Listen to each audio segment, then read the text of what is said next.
To exam time. चलिए आज पढ़ते हैं हिंदी के 50 महत्वपूर्ण क्वेश्चन जो यूपी टेट में बार बार पूछे जाते हैं।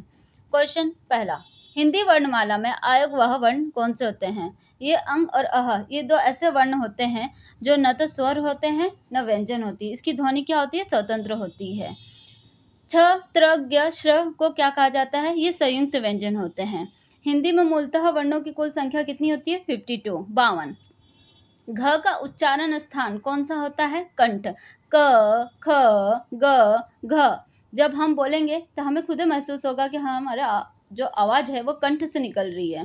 य, र, ल, व ये अंतस्थ व्यंजन है। जब हम बोलते हैं य, र, ल, ये अंदर से निकलती है, अंतस्थ। ये अंतस्थ व्यंजन है। जिन शब्दों के अंत में आ जाता है उन्हें क्या कहते हैं? आक्रांत। दयानंद में कौन सी संधि होती है? दयानंद में दीर्घ संधि होती है। सदैव में कौन सी संधि है? ये वृद्धि संधि है।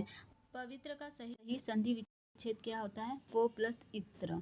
ये क्या है? अयादि संधि है। यथाशक्ति में कौन सा समास है? अव्ययभाव समास। लंबोदर में कौन सा समास है? बहुब्रीहि समास। लम है उदर जिनका अर्थात गणेश जी। देशभक्ति में कौन सा समास है? ये तत्व पुरुष है। विपत्ति के आधार पर संज्ञा के कितने भेद होते हैं? संज्ञा के 3 भेद होते हैं विपत्ति के आधार पे। और अर्थ के आधार पे कितने होते हैं? 5 भेद होते हैं।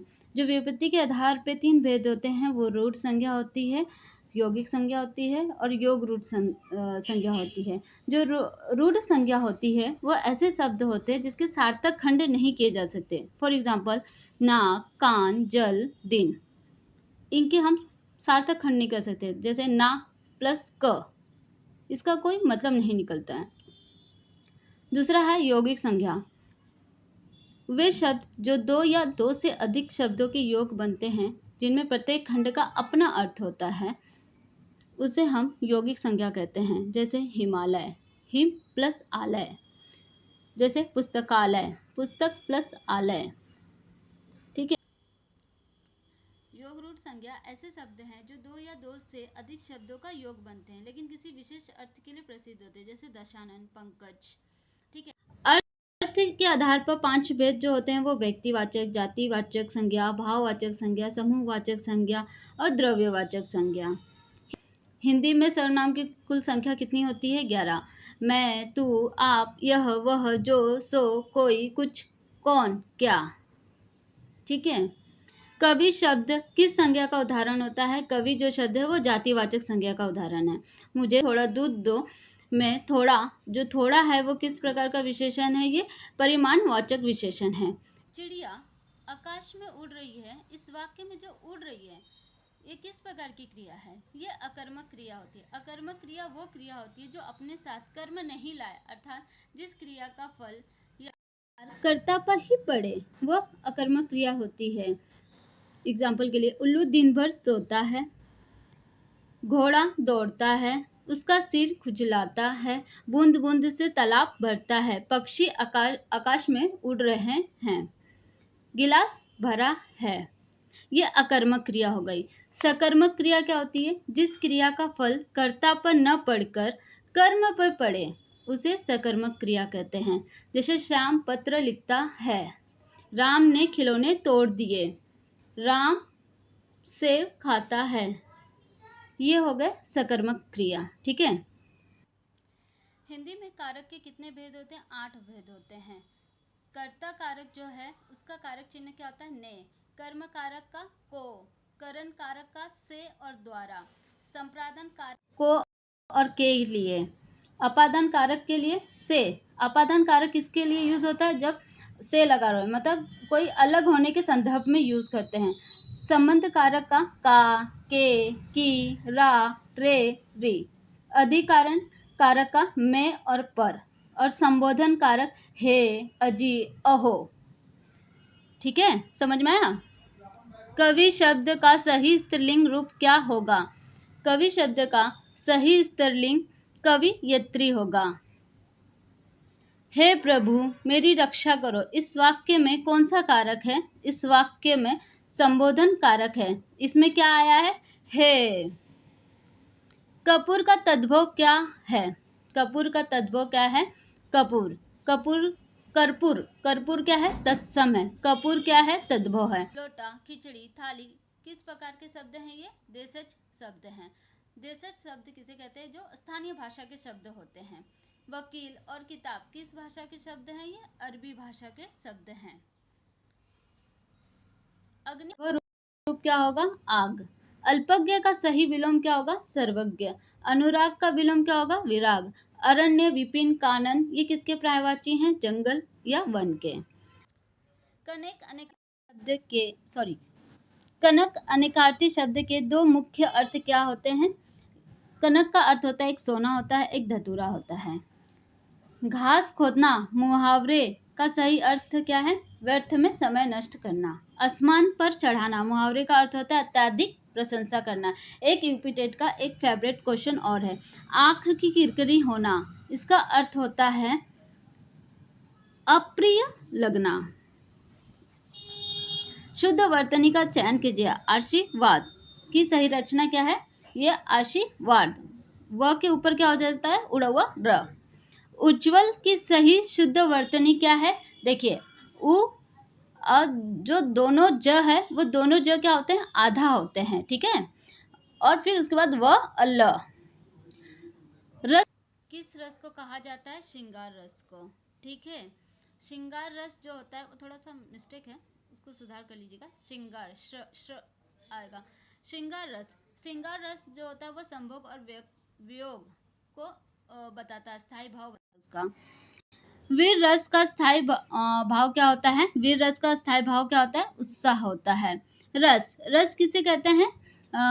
रस का शाब्दिक अर्थ है आनंद। काव्य को पढ़ने या सुनने से जिस आनंद की अनुभूति होती है उसे रस कहा जाता है। काव्य की आत्मा किसे कहते हैं? रस को कहते हैं। रस के प्रकार वर्तमान में 11 है, लेकिन हिंदी में रस की संख्या कितनी है? 9 है। सर्वप्रथम रस को किसने बताया था? भरत मुनि ने बताया था, ठीक है। छंद में चरणों की संख्या समानतः कितनी होती है? 4 चरण होते हैं। दोहा और सोरठा दूसरे से क्या होते हैं? उल्टे होते हैं। दोहा में जो प्रथम चरण है और जो तृतीय चरण है उसमें 13-13 होते हैं और द्वितीय और चतुर्थ में 11-11 होते हैं। सोरठा में प्रथम जो मात्राएं होती हैं प्रथम और तृतीय में 11 होती हैं और तृतीय और चतुर्थ में 13-13 होती हैं, ठीक है। चरण कमल बंदे हरि राई में कौन सा अलंकार है? ये रूपक अलंकार है। ये कौन सा अलंकार है? रूपक अलंकार है। रूपक अलंकार वो होते हैं जहाँ उपमेय में उपमान का अभेद रूप से आरोप है। इन अलंकार में ज्यादातर योजक चिन्ह का प्रयोग होता है। जैसे चरण डैश कमल, जो डैश जो होती है वो योजक चिन्ह उसको बोलते हैं। चरण डैश कमल बंदे हरि राई। उदय दूसरी एग्जांपल है, उदित उदय गिर डैश मंच पर रघुवर बाल पतंग। पायो जी मैंने राम डैश रतन धन पायो। ये सब क्या होते हैं? रूपक अलंकार होते हैं। कनक ते 100 गुनी मादकता अधिकार में कौन सा अलंकार है? यमक अलंकार है। जहाँ यमक अलंकार वो होते हैं जहाँ एक शब्द 2 बार आए लेकिन उनके अर्थ अलग अलग हो।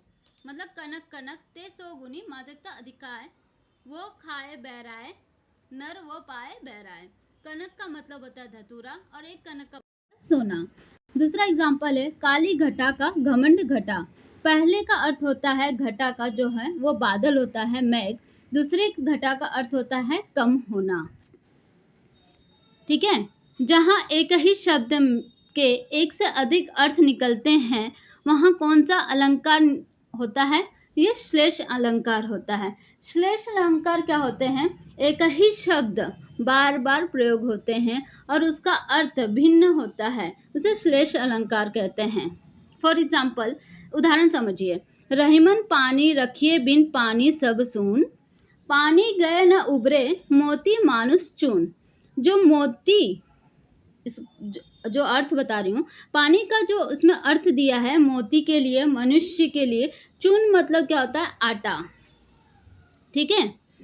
भारतीय संविधान के किस अनुच्छेद के अनुसार भारतीय संविधान के किस अनुच्छेद के अनुसार हिंदी संघ की राजभाषा और लिपि देवनागरी है। ये अनुच्छेद 343 के अनुसार। हिंदी का प्रथम महाकाव्य किसे माना गया है? पृथ्वीराज रासो को।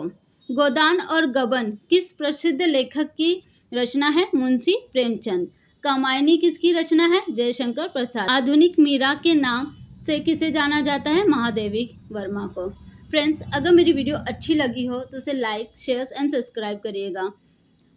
आधुनिक मीरा के नाम से किसे जाना जाता है? महादेवी वर्मा को। महादेवी वर्मा को 1982 में यामा काव्य के लिए पुरस्कार मिला था, ज्ञानपीठ पुरस्कार मिला था।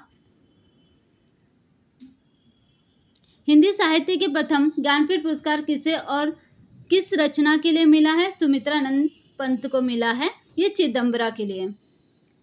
अष्टछाप का जहाज किस भक्त कवि को कहा जाता है? सूरदास को। कवि प्रिया और रस प्रिया के रचनाकार कौन है? आचार्य केशव दास।